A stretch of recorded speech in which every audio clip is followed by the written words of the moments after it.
أعوذ بالله من الشيطان الرجيم بسم الله الرحمن الرحيم والصلاة والسلام على سيدنا ونبينا وحبيب قلوبنا أبي القاسم المصطفى محمد وعلى آل بيته الطيبين الطاهرين الحمد لله رب العالمين. الحمد لله الذي جعلنا من المتمسكين بولاية سيدي ومولاي علي بن أبي طالب، والحمد لله الذي هدانا لهذا وما كنا لنهتدي لولا أن هدانا الله. بسم الله الرحمن الرحيم. رب اشرح لي صدري ويسر لي أمري واحلل عقدة من لساني يفقهوا قولي. In the name of God, the most beneficent, the most merciful, we ask Allah to send His greatest peace and blessings upon Muhammad wa ali Muhammad. Allahumma salli ala Muhammad wa ali Muhammad.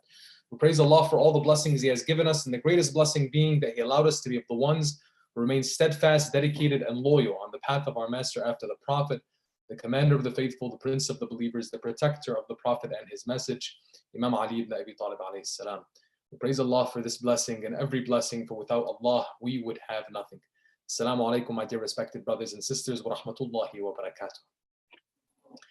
Today we're going to be continuing our conversation that we've been having, the discussions that we've been having in the theme of the vision of a virtuous community. Now, we've come a very long way, and we've discussed a number of things that provide the foundations of what is this divine mandate that Allah subhanahu wa ta'ala has given to us, humanity, in that in His creation, He has a vision for us through His viceroys, through His representatives, that He wishes for us to be that virtuous community. What does it look like, and how can you and I in this modern day attain this virtuous community and build towards it? Today we're going to be talking about something specific that is to minority communities. Specifically when it comes to the followers of Ahlul Bayt alayhim salam, and as we've discussed before, in their capacity as a socio-religious identity, which is the domain that we've been focusing on, that core identity that we've referred to as followers of Ahlul Bayt, also as Shia Muslims, that core identity, when you look at it, how is that identity taken into engagement within society at large? So beyond the community that one is actually living in and existing in, there's a society that encompasses that community specifically. We're going to be examining the options of societal engagement for Muslims against the backdrop of history and the application to our modern day challenges. Specifically when it comes to Shia Muslims that are a minority within Islam and have been a minority generally throughout history, what has been their experience and how is that taken into the modern day? Now, we're going to be addressing, like every day we have been, there's a number of questions that we're going to be going over. Those questions that we're going to be going over are the following. There's 5 questions for today that we're going to be breaking down. The first question is, have Shia Muslims particularly always been a minority historically? Secondly, what was the program of assimilation through self-assertion, as it was coined in African American history? Thirdly, how does isolationism harbor animosity for minority communities? Fourth, what is the history of religious persecution that existed in Islam and before Islam, and what is at-ta'arrub ba'd al-hijrah? Fifth and finally, what was the litmus test for Hammad's success as a Muslim living abroad? Hammad being one of the companions of the Ahlul Bayt, of the disciples of the Prophet Muhammad sallallahu alaihi wasallam. So we're going to jump right into this conversation and start off with question number 1. From a historical perspective, when you look at the Shia Muslim community, the Shia have always been a minority community wherever they've been. On a very general level, that has been the characteristic of Shia Muslim communities, with the exception of specific places in the world like modern day Iran and the Safavid Empire, which the Safavid Empire at one point actually was not even one that prescribed to the Shia school of thought, but at one point it actually changed that and became part of the Shia school of thought by the decision of its leadership, of the rulers of that time in the 16th century. Now, when you're looking at the Shia Muslim community worldwide, the Shia Muslim community, wherever it has been, whether it was in the cradle of Islam, being Mecca and Medina, or you're looking at any other part of the world, generally the Shia Muslim community has been a minority. Now, the collective Shia community's experience with government and civic society has been one that has generally been very diverse. And again, still with the exception of modern day Iran and the Safavid Empire, for the most part, it was always that Shia Muslims lived under a dominant rule of some other type of group. Now, we can also look at references, or we can refer to other communities, Shia communities that exist as majorities in number, like Azerbaijan, um, Bahrain, possibly arguably in Lebanon. But for the most part, those communities exist in their engagement within that society, exist not necessarily as a socio-religious group, but exist more so in a civic or secular capacity when it comes to their engagement with the rest of society. Now, it's important here to mention this. Why? Because the existence of a group socially has an impact on its rights, has an impact on the way other groups interact with it, how they are treated, how they are safeguarded. All of this has an impact on how people are with one another. And again, like we're looking at historically, if we study history, Shia Muslims have generally existed as minorities wherever they have gone, with the exception of a couple examples, like we mentioned, Iran and the Safavid Empire. Now, that's important for us to realize, because then as a minority group within this identity, there's a lot that we can benefit from in the experiences of other communities. Specifically when it comes to us, let's say here living in the United States or living in the United Kingdom or other parts of the Western world, there's a lot of benefit that we can have from the experiences of other groups. Now, the second question that we wanted to jump into was, what was the program of assimilation through self-assertion that is referred to in the African American community, in the African American experience? Now, this is one that when we're looking at the general options for engagement as minorities in a community, you have a few options. The two main options that exist are isolation and assimilation. As a minority coming into a group that is larger than I am and has different norms, different lifestyles, different values, different customs, traditions, beliefs, etc., I have the ability to either go into that society and assimilate, as in become one with that society, and possibly let go of some of my identity, some of my values, some of my principles, my norms, my heritage, etc., for the purpose of engaging in that society and becoming accepted as part of that society. The other option is I am going to exist in that society, but I'm going to isolate myself from the rest of the society in order to preserve my heritage, my tradition, my religion, my values, my principles, my identity, etc., etc., etc., that I am bringing into the society.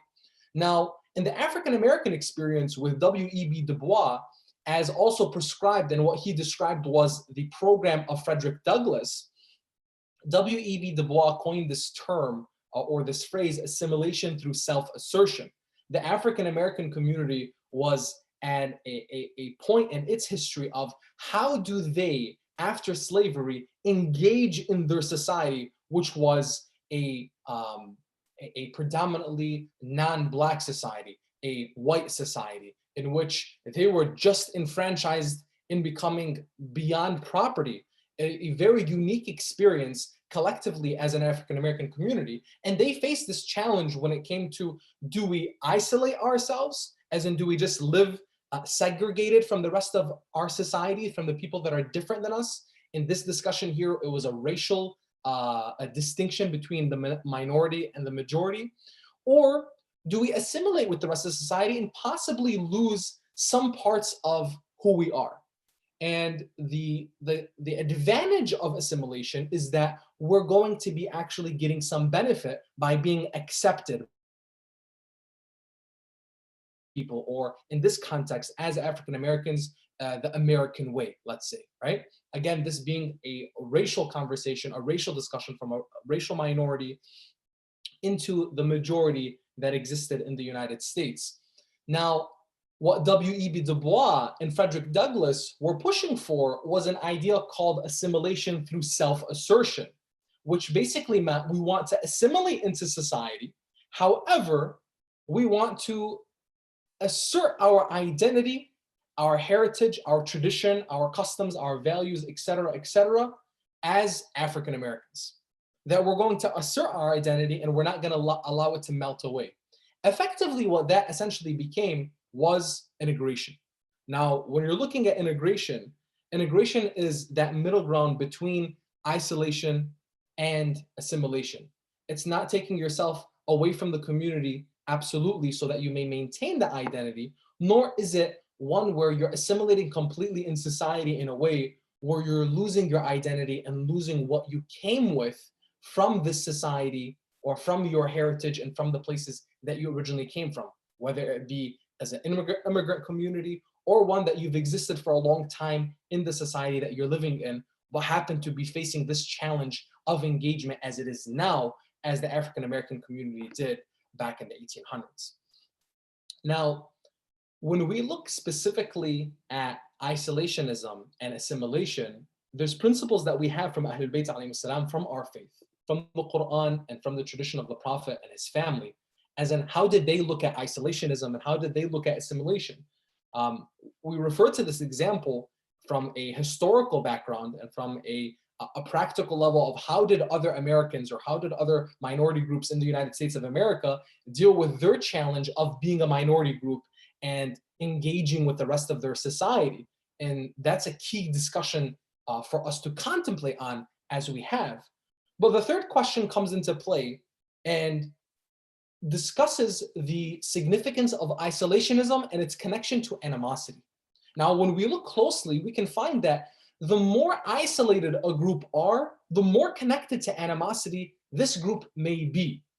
Imam Ali ibn Abi Talib alayhi salam says, الناس أعداء ما جهلوا, that people are enemies of what they do not know.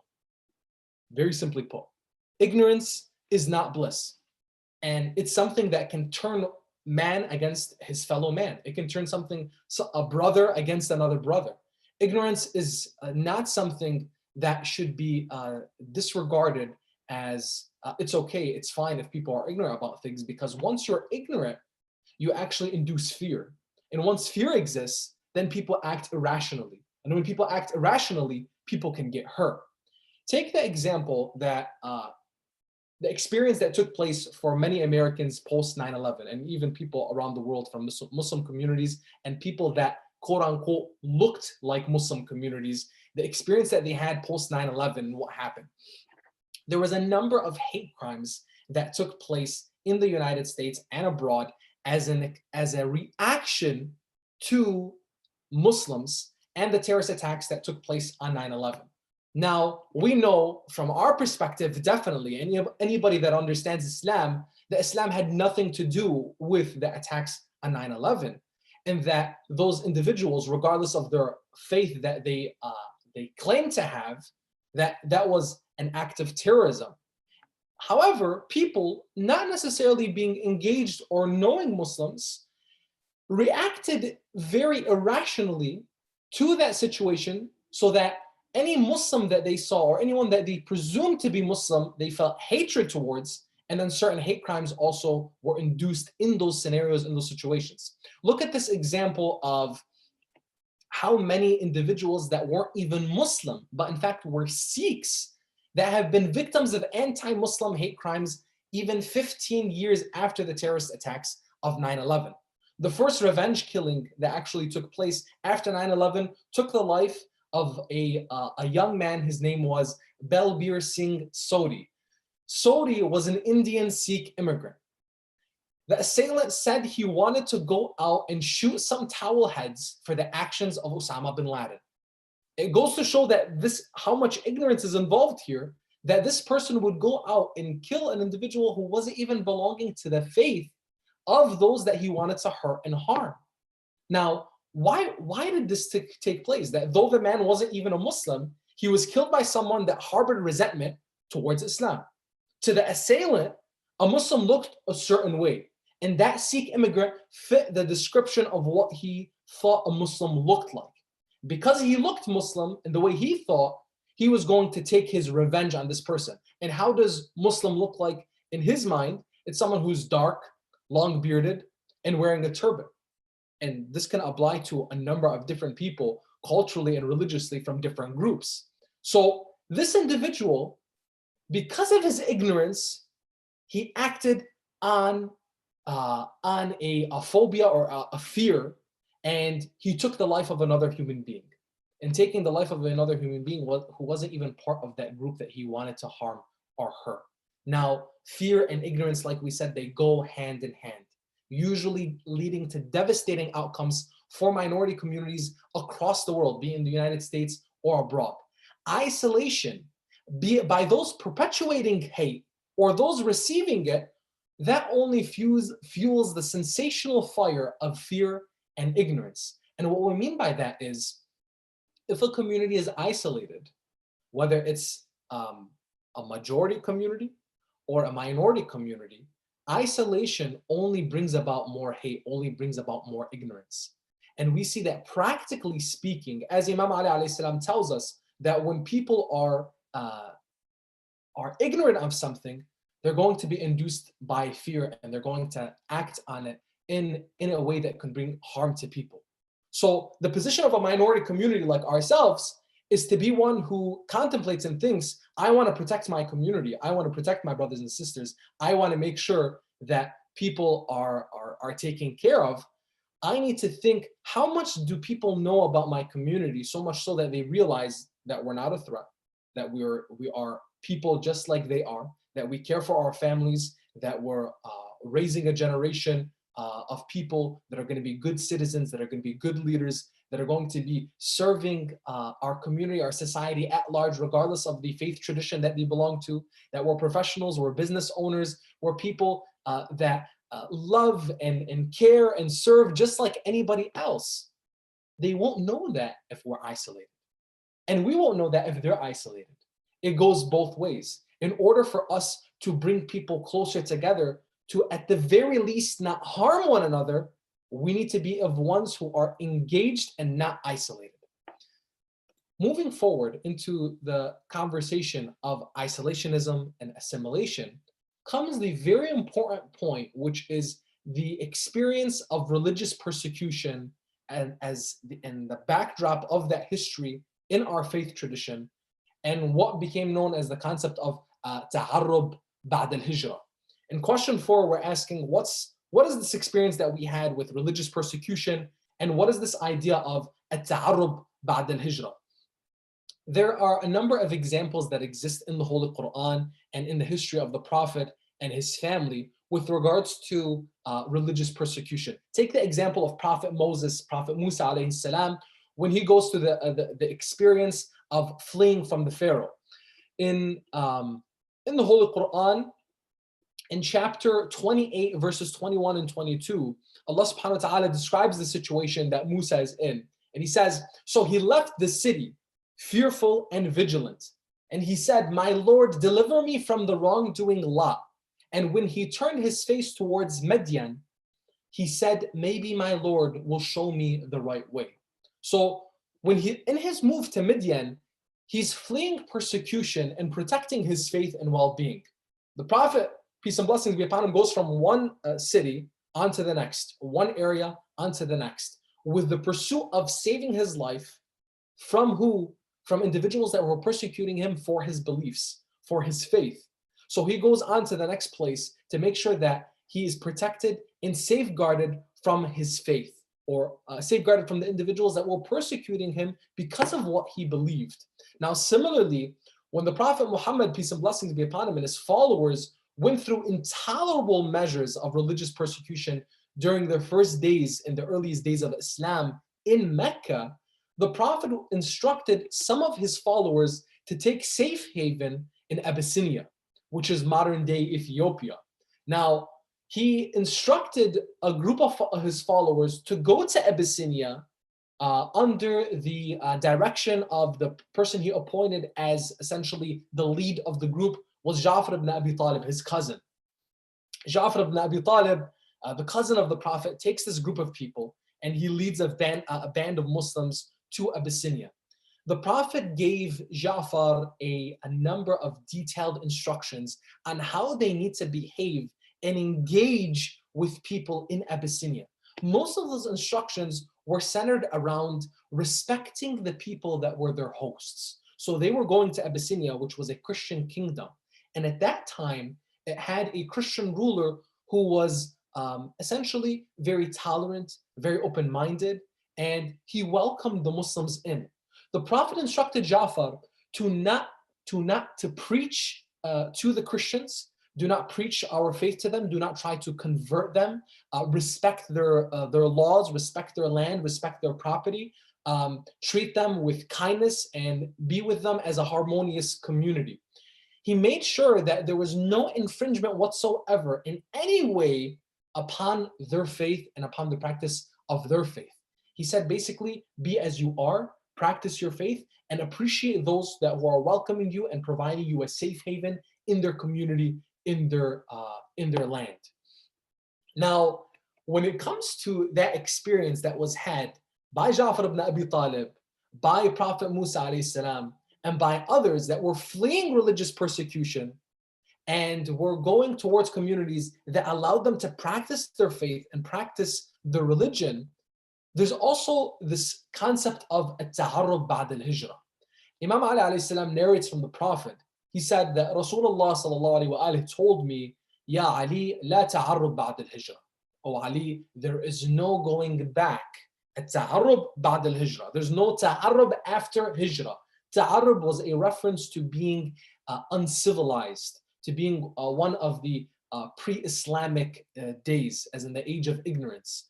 There's no going back to that state after the hijrah. The hijrah, as in the migration, was symbolic for now we've safeguarded ourselves and our faith from the persecution of those that are coming to persecute us as Muslims for what we believe in. After we've made the migration, there's no going back to a state of disbelief. There's no going back to a state of a life without God. How is this relevant to you and I today?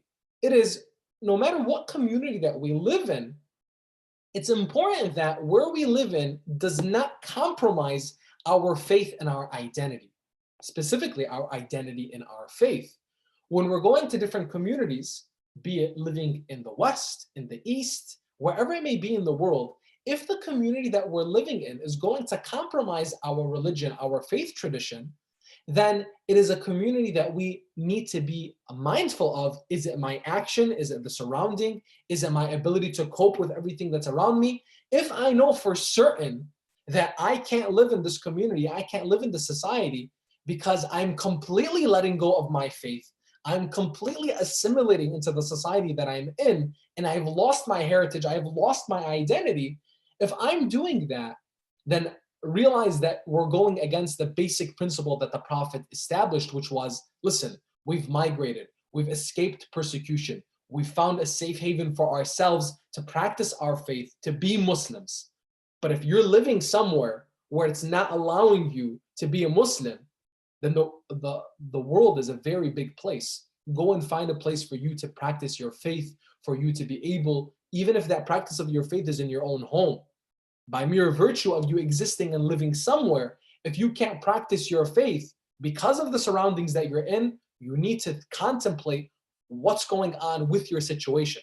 La ta'arrub ba'd al-hijrah, there's no going back to being uncivilized, as in not having Allah subhanahu wa ta'ala in your life, not having Islam in your heart. There's no going back to that after we've escaped this religious persecution. Again, looking at specifically whether it be in this particular analysis of Shia Muslims as a minority group, or even Muslims as a minority group at large, be in the United States, in Canada, the UK, wherever it may be in the world. Again, East-West, these are challenges that we face as a socio-religious group across the board in whatever community that we're in. Sometimes some of these challenges are even experienced in practice in places where supposedly people actually have the same faith as you. But when it comes to the implementation of religious practice, it can be challenging at hand as well. So the concept here being, we have to preserve our faith, our identity in faith, and we can't sacrifice that for the place that we're living in and the opportunities that come our way. But instead, there has to be this effort to integrate, as coined by many different scholars in many different traditions, but with Ahlul Bayt alayhi salam and with the Prophet, as in that we exist in those communities in a way where we're integrating effectively. Why? Because isolationism is not an option, and assimilation in its pure sense is not an option either. The Prophet ﷺ gives us this instruction through Ahlul Bayt alayhim salam, where Imam al-Sadiq, peace and blessings be upon him, talks to his companions and he says, do not remove your hand from the people. People need each other. If you remove your hand from the people, they lose but one hand. You on the other side, you lose many hands. Do not remove your hand from the people. People need one another. This idea being what? We have to engage in society in a way where we're not neglecting them and we are not being neglected. Imam Sadiq tells his companions, he tells his followers, who they, as the sixth Imam, living at the transition between the Umayyad dynasty and the Abbasid Empire, he would tell his followers, listen, we're a minority group, and I want you to go to their mosques, go to their funerals, go and give them condolences, visit their ill ones, engage with them. He mentions a number of different examples in this narration. And then he emphasizes, again, people need one another. You have to engage with people.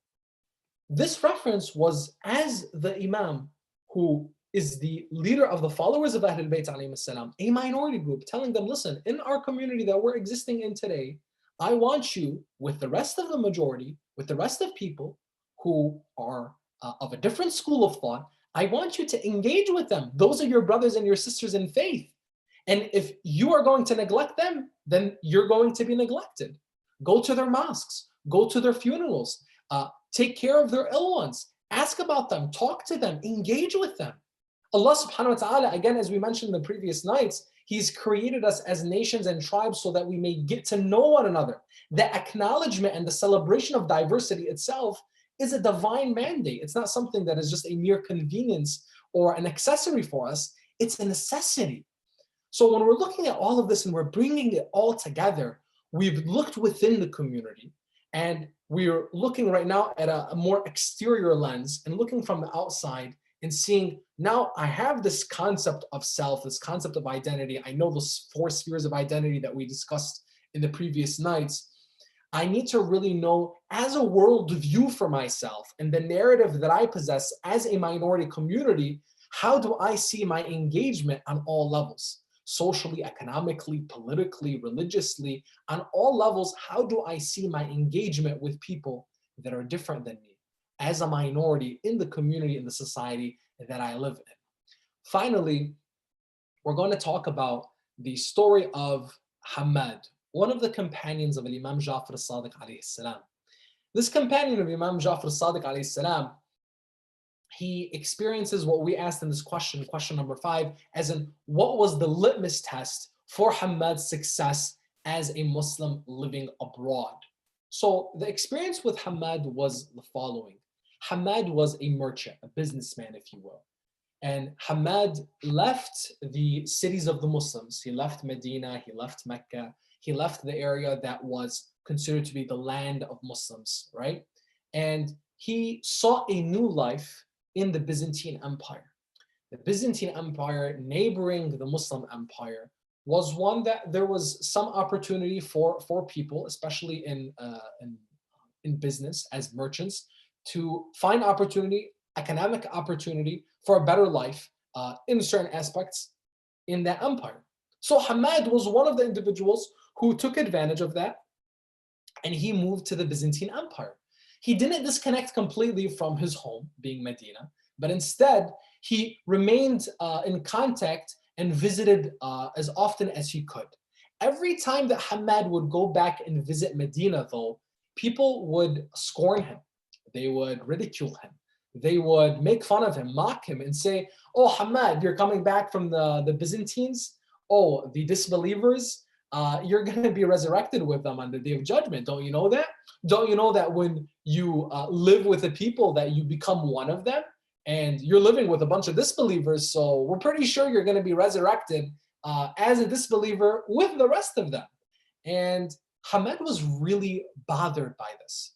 He was troubled so much so that one of these days that he was visiting, he goes to the Imam al-Sadiq alayhi salam, and he complains to the Imam about how people have been ridiculing him and how people have been talking to him. He was really bothered by it. I mean, imagine you leave home and you're coming back and you're visiting, and people are just dogging you for living somewhere else now. Oh, you left us, you're with those people now, you're not one of us anymore, etc., etc. And some of us may have had similar experiences in the past.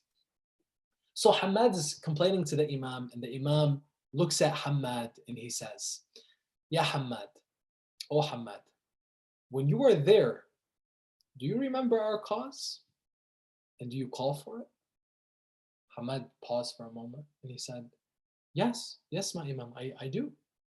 Then the Imam asked, Hamad, if you are in these cities, the cities of Islam, do you remember our cause and do you call for it? Hamad put his head down and said, no, I do not. Imam al-Sadiq alayhi salam then reassured him and told him, Ya Hamad, if you are to die and you are to be resurrected, on the day of judgment, you will be resurrected as a nation of your own, and light will be beaming before your hands. Now take a moment to allow that to sink in. For you and I, who may have come from communities overseas, we may have come from the Middle East, from South Asia, from different parts of the world, and many of these parts of the world being where Islam is practiced heavily by majority communities. As Muslims generally, without just looking at the context of the socio-religious identity that we mentioned as that core identity of being Shia Muslims, followers of Ahlul Bayt, but generally as Muslims, that many of us can relate to the sense of living abroad and living in different regions that are not majority Muslim communities, and how we feel about that. So Hamad is being told by Imam al-Sadiq alayhi salam that, Hamad, listen, the litmus test for you here is what? Are you remembering our cause, the cause of Islam, the cause of Ahlul Bayt, the cause of Muhammad wa Ali Muhammad? Are you living this? Are you committing to this? He's saying, listen, when I'm living abroad, I am. What I'm living here, I don't. I'm not remembering the cause of Ahlul Bayt when I'm living in those cities. But rather, when he's abroad, he is.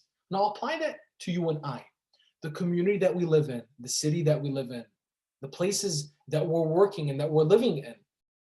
A lot of it is by our choice. By our choice, what is the result of the place that we live in? The litmus test here is, are you living for the cause of Muhammad wa Ali Muhammad, peace and blessings be upon them? If you are, regardless of where you're living, then you're good. And if you're not, then that's something that you need to contemplate. And regardless of if you're one person, 1,000 people, or 100,000 people, no matter how big or small your minority group, even if your minority group is simply you in this grand space that you're living in, you could be resurrected as a nation of your own by the mere virtue of your commitment to your faith and your belief and the cause of Muhammad wa Ali Muhammad, peace and blessings be upon them. Now, brothers and sisters, we've covered all these questions. We've gone through all of this, and we've seen that throughout the tradition of Ahlul Bayt, the Holy Prophet, the prophets before him, the traditions of the Quran, that really when it comes down to it, this engagement that we have as a community, as a religious community, a minority that exists in whatever society that we're in, we have to be mindful, heed to the idea that in order for us to protect ourselves and safeguard the generations to come, we cannot isolate ourselves. And at the same time, we can't assimilate in a way where we lose our identity. The path forward, and the path has always been in the tradition of Ahlul Bayt, is active integration. Inshallah, next night, tomorrow, we're going to be talking a little bit more about this idea of active integration and what it means for us to truly, whether you're looking at it from the African-American example of the program of assimilation through self-assertion, or we would say in a better simplified version, integration itself. What does that look like? Practically speaking, how do you and I integrate into our society? We're going to quickly go over the questions that we answered to make sure that we have all of them as a summary. Question number 1, that we addressed, which was, have Shia Muslims been a minority community? Have they always been a minority community? Yes, Shia Muslims have always been a minority community on a general level, with the exception of some experiences like modern-day Iran and the Safavid Empire that have existed. Secondly, what was the program of assimilation through self-assertion? As we explained, that was the program by W.E.B. Du Bois, coined to encourage African Americans as a newly enfranchised group to integrate into their society without the loss of their identity and their heritage.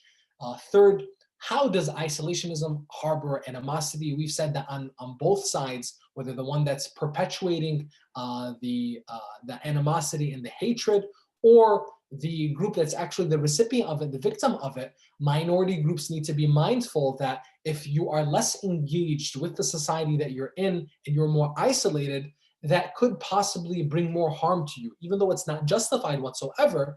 But by mere virtue that even those groups may themselves be more isolated, it doesn't help when a minority group itself is more isolated. And by mere virtue of the traditions of Ahlul Bayt alayhim salam, encouraging people to engage with their society, go to other people's mosques, go to other people's funerals, go to their gatherings, and make sure that you are seen there so that people know you as a human being and connect with you on that very basic level. That when we're looking at number 4, after religious persecution, a person should be safe to stay committed to the principles and practice of their faith and not lose it. This idea of the history of religious persecution that took place at the time of the prophets, at the time of the imams, and even today, and making sure that we're not falling short of the directive of the Prophet of La ta'arrub ba'd al-hijra, which is no going back to a state of godlessness in our life after we've migrated, after we've saved ourselves from religious persecution. We mentioned the examples of Ja'far ibn Abi Talib, who took a group of Muslims by the direction of the Prophet to Abyssinia, modern-day Ethiopia, and Prophet Musa alayhi salam, who escaped to Midian to save himself and save his people eventually as well. And fifth and finally, the litmus test of Hamad's success, one of the companions of Imam Sadiq alayhi salam, who was a Muslim living abroad outside of Muslim lands, outside of a Muslim community, was his ability to live for the cause of Muhammad wa Ali Muhammad. And that's something that we need to apply in our lives, as in, where are we? Where did we come from? Where are we? And where are we going? This is a constant reflection for us to make sure that we're on track. Thank you for listening, brothers and sisters. Inshallah, we'll continue the conversation tomorrow at the same time, and in the coming nights, inshallah, in the building of this vision of a virtuous community. هذا والحمد لله رب العالمين وأفضل الصلاة والتسليم على نبينا محمد وعلى آل بيته الطيبين الطاهرين.